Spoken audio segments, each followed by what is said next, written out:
Welcome to the season preview of MBU men's basketball. Preston Ingram, the head coach here at MOBAP. I'm Kevin Paulus, and Coach, coming into this year, I look at the roster. It's the same dudes, man. What happened here? You know, COVID. Not a lot of turnover. Hey, I guess that's one benefit we got from COVID, right? Is we was able to bring back everybody. Right. You know, if there's not a shining light in COVID, it was for Right. for sports, I guess it was. But we're blessed with that. You know, it's been a lot of repetitiveness, I guess you can say. A lot of the guys are kind of like, yeah, coach, we already know. Yep. I don't know if that's good. I don't know if it's bad, but we're blessed in the fact that we was able to bring back everybody. And really, we only lost one player in Amani. Right. And that was more or less because of academic. He wanted to go on and pursue his career. Sure.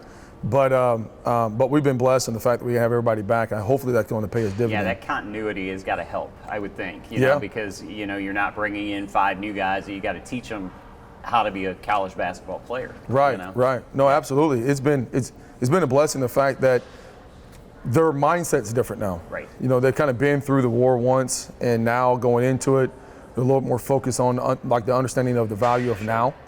And so, all preseason leading up to this week here, they've been really good about pushing each other and just kind of binding the process. We kind of hit a little lull because we don't have that fresh blood. Right. Of kind of like, it's just been okay, coach, okay, coach, okay, coach. But we've had to have a couple little minor things kind of change some stuff up a little bit on both sides of the ball. Right. But it's been good. I mean, it's been great to have another round with these guys here. Yeah, COVID happened last year, continues to happen a little bit now. How has that been an adjustment? It's got to be positive, I would think, that last year into this year. Hopefully we don't have to worry about, hey, who can play when and all that. You just play a schedule at this point. Absolutely, absolutely. I mean, that last year, we never really got affected by it. Right. But we got affected by it because we went. Your opponents got affected by it. Yeah, and we went 52 days only playing 2 games, and then it stopped, and then we got hit with contact tracing, and then our last 2 games going into the postseason play, where we had 13 days kind of sitting there of no play. Right. And this year, hopefully, we have some continuity of being able to play and be able to have an actual plan of kind of how we want to go about everything. And now having the COVID experience, if something does coming back, now we kind of have that in our back hold a little bit compared to last year. We didn't have that. So hopefully it'll be good for us. Let's talk a little bit about the schedule for this year. There's a few new wrinkles in there. We'll talk about what's going to happen this Friday in a second. But, exhibition games against SEMO and stuff like, you really seem to be kind of stepping up a little bit more with your scheduling. Not that it was bad before, but you look at some of the teams that you guys are playing in non-conference this year. Yeah. You're tested. Without a doubt. I mean, right now, you talk about our exhibition games against SEMO, Angelo State, where I used to coach at down there with Coach Boone. It's going to be fantastic to be able to get back down to West Texas. Them and Texas A&M Kingsville. I mean, you're talking about essentially 2 Division I teams. Yeah. A low caliber, they're with their caliber of players and athletes that they have down there.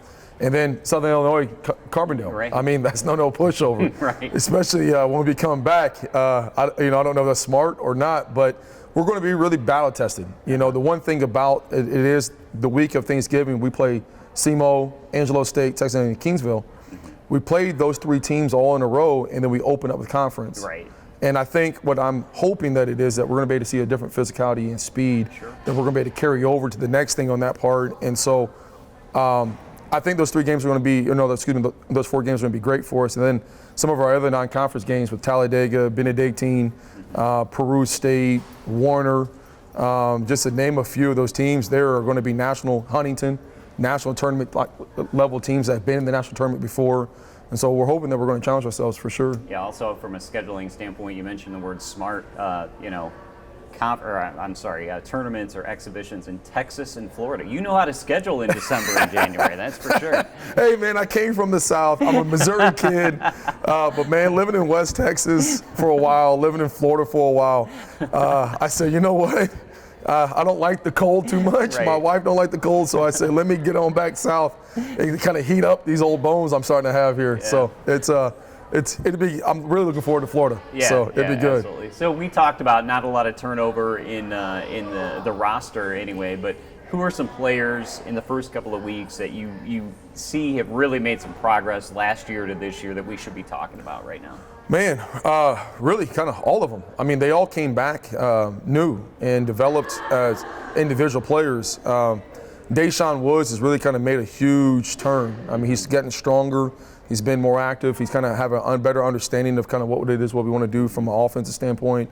He's been kind of buying into his role of doing exactly how we want him to be a defensive juggernaut and just be an athlete. Ryan Pollard came back in shape.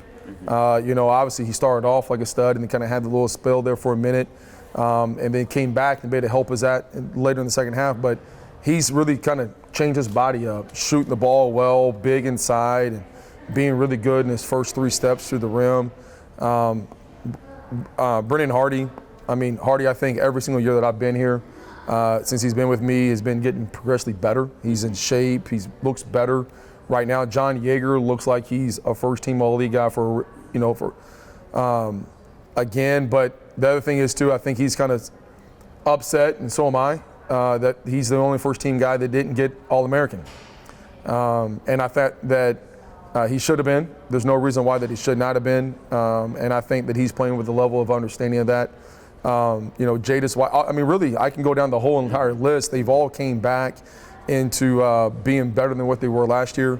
A couple of guys that we haven't really talked about, and I don't know if you'll bring that up, but Luke Hicks has been in the program, and Luke is finally looking like he's starting to get back healthy, trusting his knee and trusting stuff, and I think he's going to have a big year and a big impact for us also too, outside of some of the new guys we brought in. But of our returners, they've all came back better, which is what we wanted them to be. So we're excited about them. Speaking about John Yeager, you promised me he would be doing my taxes and your taxes by this time last year. I've already got it done. Don't worry about it.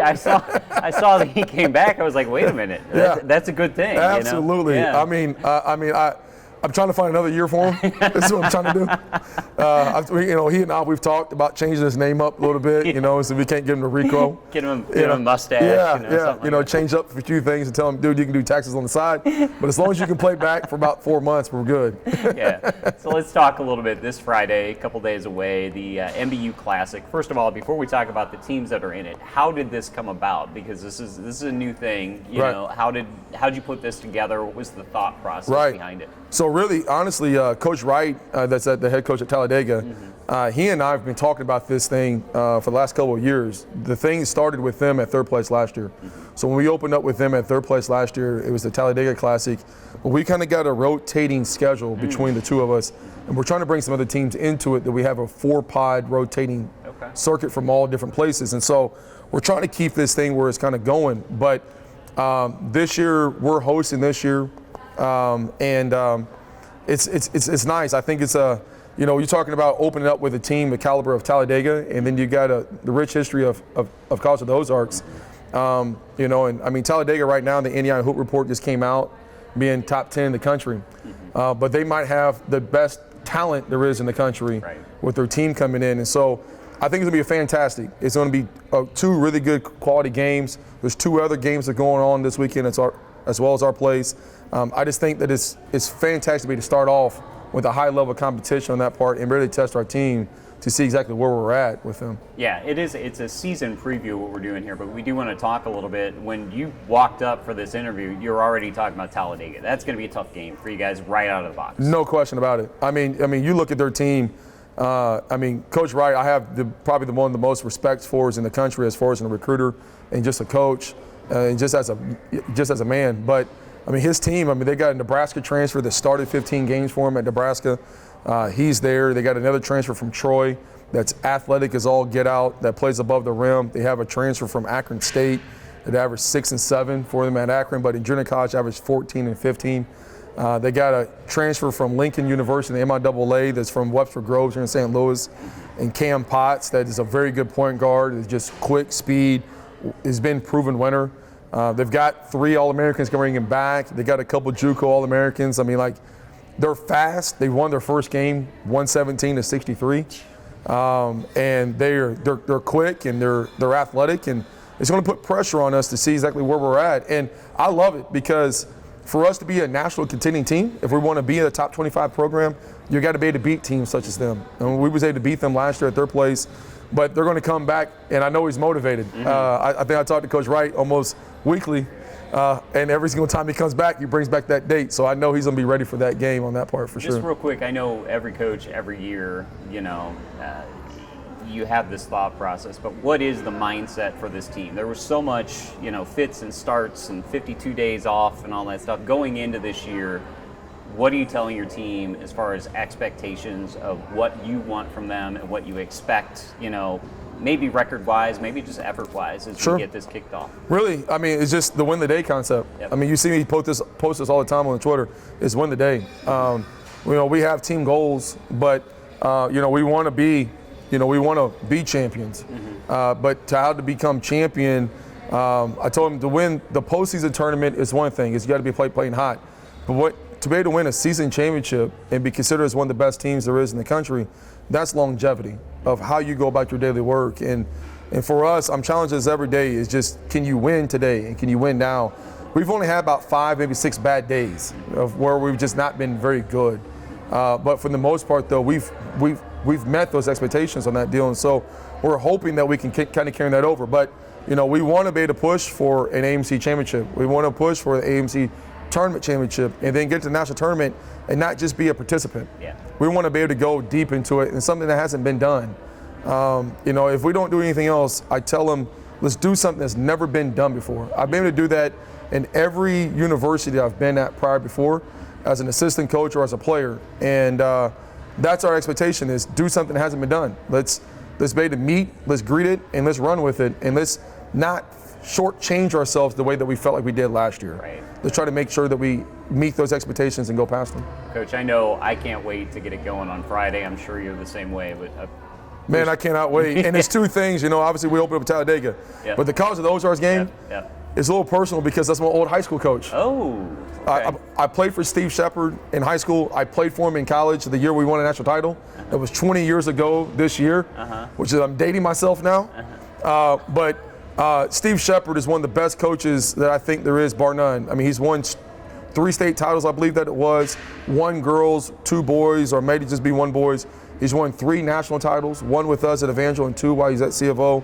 He's a proven winner. I know he's in a difficult situation now with the transition, but this weekend, if I can't say anything else, this weekend is, I really hope that all of Spartan Nation comes out and be able to pack out this place. Our players are excited about playing in front of fans again. Some of them a little nervous about it because we haven't played with in front of people. But really, we want the SRC to be packed out this weekend for a great group of guys, a great weekend of opening basketball for us.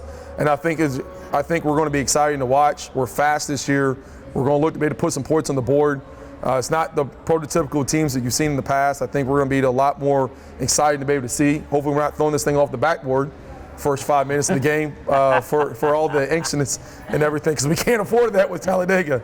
But I think that I'm excited about him. I can't wait till Friday. All right. Well, thanks a lot for the time, Coach. Appreciate it. That's Preston Ingram. He's the men's head basketball coach. This has been your season preview on the Spartan Digital Network.